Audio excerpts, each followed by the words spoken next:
White Films।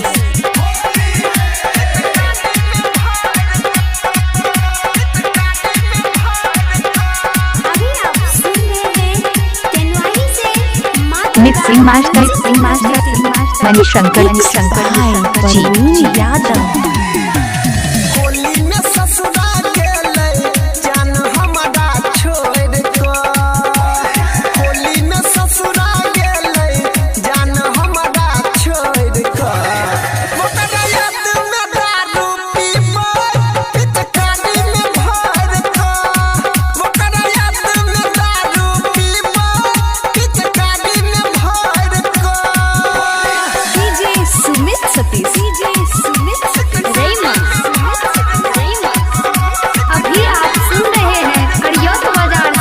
White films की शानदार प्रस्तुति मिक्स बाय डीजे प्रवीण करियोत बाजार।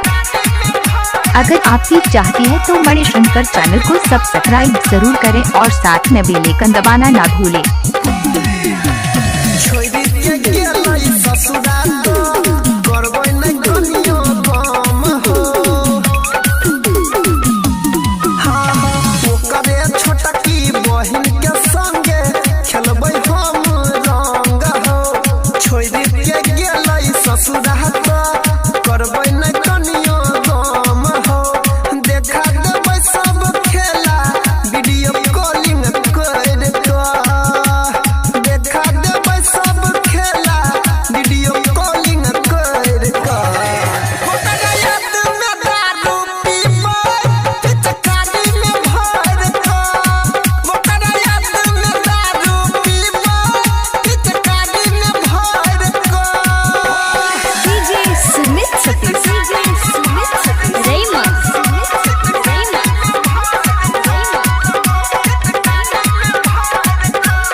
पवन डीजे साउंड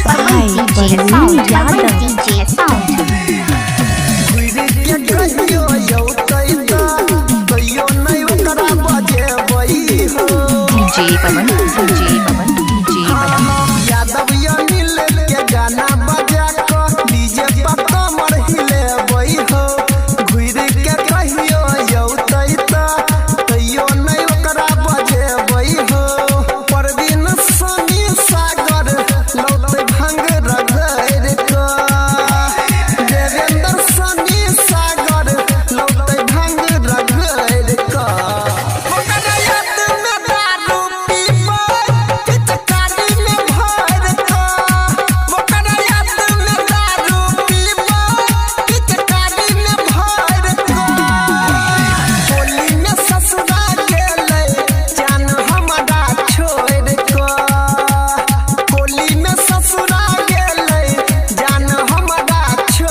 मोबाइल नंबर 98 68 472।